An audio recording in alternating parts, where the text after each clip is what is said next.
Everyone ನೋಡ್ರಿ, ಈಗ ನಾವು ಆಲ್ರೆಡಿ ದಶಮಾಂಶಗಳ ಭಾಗಾಕಾರದಲ್ಲಿ ಒಂದು ಸೈಡ್ ಪಾಯಿಂಟ್ ಇದ್ದಿದ ಲೆಕ್ಕ ಬಿಡಿಸೋದು ನಾವು ಕಲ್ತೀವಿ.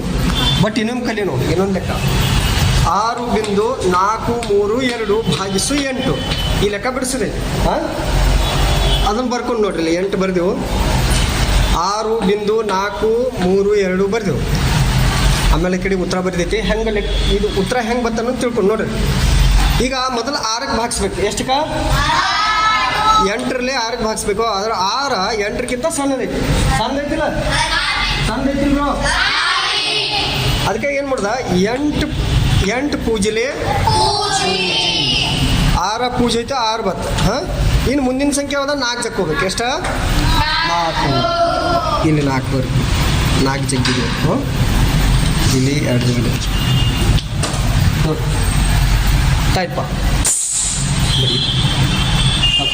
ನೋಡಿ 8 ಪೂಜೆಲಿ ಪೂಜೆ 6 ಬತ್ತು, ನಂತರ 4 ಜಗ್ರಿ 64 ಐತಲ್ಲ. 8ಲೆ ಸಾರಿ ಅದಕ್ಕಿಂತ ಮೊದಲು ಇಲ್ಲಿ 4 ಜಕ್ಕೋದ್ಕಿಂತ ಮೊದಲು ಏನು ಮಾಡಬೇಕು? ಇಲ್ಲಿ ಬಿಂದು ಐತಿಲ್ಲ, ಈ ಬಿಂದು ಇಲ್ಲಿ ಕೊಡ್ಬೇಕು. ಬಿಂದು ಏನು ಮಾಡಬೇಕು? ಕೊಡ್ಬೇಕು ಯಾವತ್ತು. ಯಾಕೆ 6 ದಿನ 4ಕ್ಕೆ ಹೋಗೋತ್ನಾಗ ಇಲ್ಲಿ ಬಿಂದು ಹಾದಿಯಾಗಿ ಬರ್ತೈತಿ. ಆ ಬಿಂದು ನಾವು ಇಲ್ಲಿ ಇಡಬೇಕಾಗ್ತದ. ಇಲ್ಲಿ ಬಿಂದು ಇಟ್ಟು ಆಮೇಲೆ 4 ಜಗ್ಗಿದೆವು, ಅವಾಗ 64 ಆಯ್ತು. 8ಲಿ 64, 4ರಾಗ 4 ಹೋಯ್ತು 0, 6ರಾಗ 6 ಹೋಯ್ತು 0. ನೆಕ್ಸ್ಟ್ ಉಳಿತು 3 ನೋಡ್ರಿ.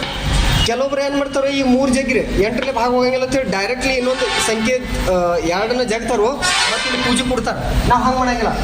ನಾನು 3 ಅಂತೂ ಜಗ್ಗಿದ್ದೀವಿ, 3 ಭಾಗ ಹೋಗಂಗಿಲ್ಲ. ಅವಾಗ ಏನು ಮಾಡ್ತೀವಿ? 8 ಪೂಜೆಲೆ ಪೂಜೆ 3ರಾಗ ಪೂಜೆ ಇತ್ತು 3 ಬರ್ತದೆ. ಹಾಂ, ಆಮೇಲೆ 2 ಜಗಬೇಕು. ಆಮೇಲೆ 2 ತಾಣ ಬರ್ತೈತೆ ಕೆಳಗೆ. ಹೌದಲ್ಲ? 32 ಐತಿಲ್ಲ. 8 4ನೇ 32 ಹೋಯ್ತಂದ್ರೆ ತಿಳಿತು. Thank you, ಬರ್ಕೊರಿ.